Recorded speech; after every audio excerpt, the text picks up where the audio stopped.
Maharashtra today 24 news सत्य परिस्थितीचा सविस्तर आढावा। लोकसभा निकाल आत्ताच्या घडीची ताजी आकडेवारी समोर आली आहे। जाणून घ्या जनतेच्या मनात नेमके काय।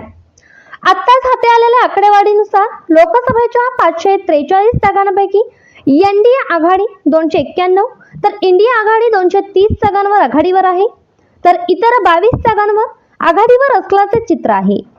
राज्यामध्ये बोलायचे झाले तर महाराष्ट्रात काटेकी टक्कर पाहायला मिळत असून 48 जागांपैकी महायुतीला 18 तर महाविकास आघाडीला 29 जागांवर आघाडीवर आहे।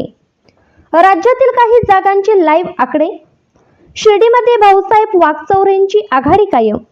अहमदनगरमध्ये 4थ्या फेरीअखेर सुजय विखे आघाडीवर। नाशिकमध्ये 7व्या फेरीअखेर भास्कर भगरे आघाडीवर। अकोल्यात काँग्रेसचे उमेदवार डॉक्टर अभय पाटलांची आघाडी कायम।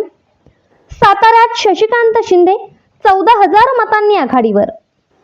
बुलढाण्यात दुसऱ्या फेरीत रविकांत तुपकरांची अचानक उसळी। सोलापूरमध्ये पहिल्या फेरीत प्रणिती शिंदे आघाडीवर।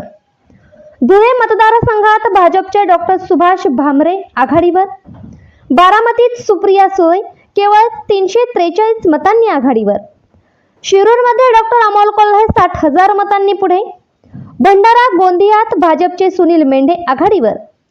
धाराशिवमधून ओमराजे निंबाळकर आघाडीवर, अर्चना पाटील पिछाडीवर। मावळमधून श्रीरंग बारणे 44,689 मतांनी आघाडीवर। चंद्रपूरमध्ये प्रतिभा धानोरकर 63,000 आघाडीवर। उर्वरित जिल्ह्यांचे आकडेवारी लवकरच अपडेट होईल। आजच महाराष्ट्र टुडे 24 न्यूजला सबस्क्राईब करा आणि सत्य परिस्थितीचा सविस्तर आढावा पहा।